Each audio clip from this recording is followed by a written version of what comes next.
Hey guys, welcome back. Bolt Spider here, and today we're going to be looking at returning to deck build, another video, and today we're going to be recovering Ursarctic. Now, this list is completely different from what I had from the original video, but let's take a look at what has changed. So we had two new support cards released the other night, being Ursarctic Polar Star, and along with that, Ultimate Knight Alpha Ursatron. These two cards help out the deck so much that it actually becomes very scary, and you can use radiation multiple times per turn.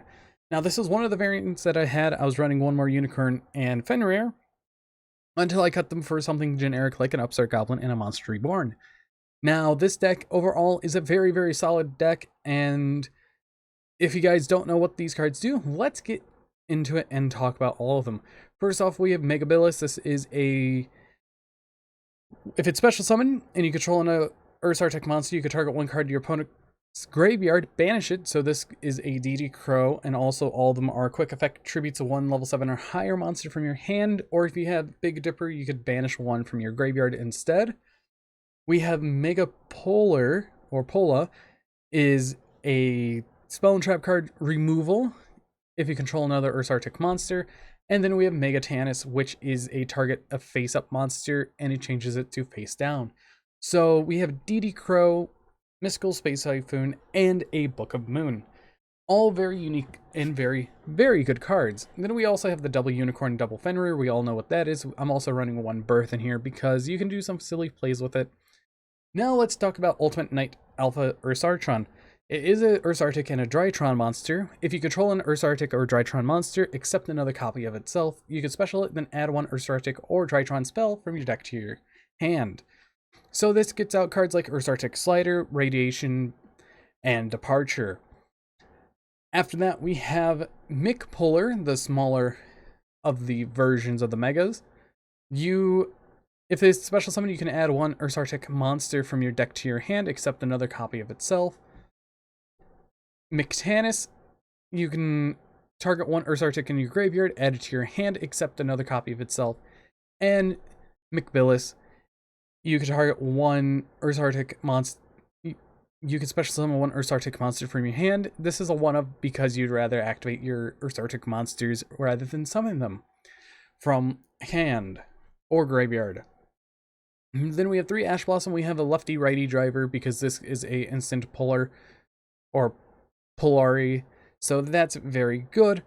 Then we have Ursarctic Departure. This is just Melody from the Awakening Bears. But also, if you attribute a monster to activate an Ursarctic monster's effect, except the turn that this card was sent there, you can banish this card instead. So you have 2 different ways of banishing stuff, so you can get around the tributing cost, being this and Big Dipper.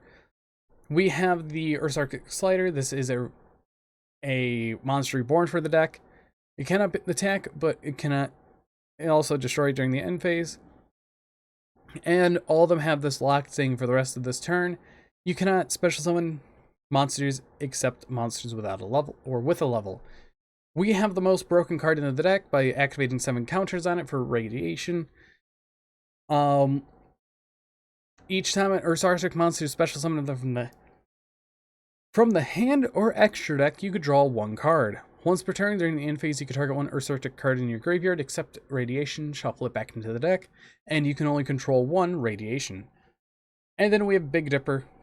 Once per turn, if an Ursarctic monster would tribute a monster to activate its effects, you can banish one level 7 or higher Ursarctic monster from your graveyard instead. Each time a monster is special summoned, you put a counter on it, and once per turn, if a monster is summoned and an Ursarctic Synchro is on the field, except during the damage step, remove all counters from this card, minimum 7, then target one monster your opponent controls, take control of it. So this is a quick play, brain control, mind control, change of heart. So that's very good. Now let's get a rundown of the extra deck. We have End Punisher, we have Sword Soul Supreme Sovereign Xinying, Boron the Fleur, Ice Jade, Agreen, Mirror Jade, Virtual World Shenshen, Adamancipator, Risen Dragite. Then we have the Ursarctic monsters. We have Serpentron. This is one of your big bad ones, big bad synchro monsters. Negate the effects of all monsters without a level that was special summoned from the extra deck. So this shuts off all links and rank monsters. If your opponent special summons a monster, except during the damage step, you can add one Ursarctic card from your deck to your hand. So implied, this card is a reinforcements of the army during your opponent's turn. Then we have Grand Chariot. If it's special summoned, target 2 other cards on the field, destroy them. And once per turn, when a card or effect is activated that targets an Ursarctic card you control, quick effect, tribute 1 monster from your hand and or field, negate it. So Imperm instantly gets nullified from that. We have the brand new Polar Star. This is actually a very good one.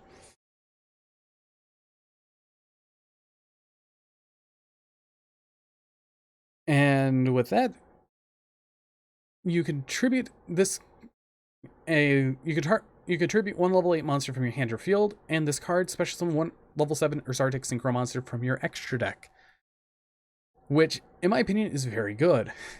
Ignoring the summoning conditions, and if you do, it gains this effect. Your opponent cannot activate the effects of monsters special summoned from the extra deck that has a level.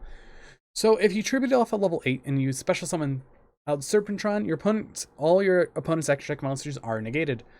Then we have Triple Polari. This is just the one that activates Big Dipper from your extra deck, along with you could tribute a level 7 or higher monster, add to your hand, or special summon 1 Ursarctic monster from your graveyard. So most likely you're going to resource loop back that monster back to your hand for the next turn. Now, Baronne de Fleur is one way to destroy radiation off the field, so you can activate another one just in case you have more that you want to draw. But I do have a couple test hands that I did, and the first one is with the triple Fenrir and the triple Unicorn, and as we can see, we open up Radio Driver, Ultimate Knight, Megatannis, and Mega Polar. So what we're going to do is normal summon out the Radio Driver, and Radio Driver is going to use its effect to summon out Lefty. Lefty and Ready to Polari. Polari gets to our Big Dipper. Elf is going to summon and grab our radiation. We're going to activate our radiation, and now we're going to do the fun combos. Megatannis, Tribute, Polar, summon out, and we get to draw a card. Then we go into Polar Star, and Polar Star is going to get us another draw one, and Mega Polar, we're going to tribute or banish one from our graveyard to get a monster, and along with that, getting a draw. We're going to use Megatannis to summon it out to grab back the Polar, and we're going to use radiation to draw one. And we draw another radiation, which is fine. We're going to summon out the Serpentron right now so we can get another draw. So we can activate Departure, discarding the other one of the radiation, summon out another level 8. And this is where we're going to go into a second Polar Star. We're going to use radiation again to draw one. We're going to special summon out a big guy to go into Baronne de Fleur. So we're ending on a Serpentron radiation that's all used up and a Baronne de Fleur with 4 cards in hand. The other one that I have is definitely better. So we're opening up with an Alpha, Mega Polar, Departure, Birth, and Fenrir. Now this is where the cool parts are. We're going to summon out the Fenrir, activate the effect of Fenrir, grab the Unicorn. Polar is going to summon itself out. Then we're going to use our Alpha, activating the radiation from our hand. Going to go into Polari, and we get to draw one, and activating the Big Dipper. We drew into Megatannis, which is absolutely fine. We're going to use Birth to summon back the Unicorn, activate the effect of Megatannis, and we're going to get a draw card. We're going to activate the Departure, grabbing 2 of our pieces. We're going to get Megatannis and Polar, and we're going to get a draw because we're going to be summoning out Polar. And this is where this fun resource loop happens. We're going to return our Mega to the hand, get another draw, tribute the Mega, summon out Polar, and we're going to get a search and a draw. And we're going to go into a big level 8, get another draw. This is actually very dumb.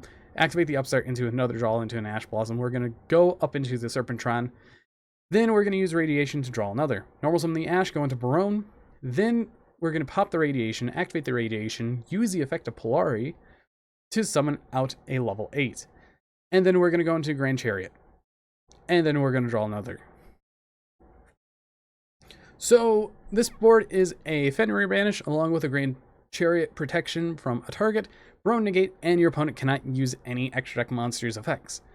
Radiation is here just in case if we need to do something like a quick effect Polar, which is very possible, along with a Birth Banish if needed. This has been the Ursarctic episode, returning to Ursarctic. I was very happy that we could actually come back to this with the new support, and I'm probably going to return back to this a couple more times. But anyways, I've been Bolt Spider. If you guys did enjoy, hit that like button down below and see you guys in the next video.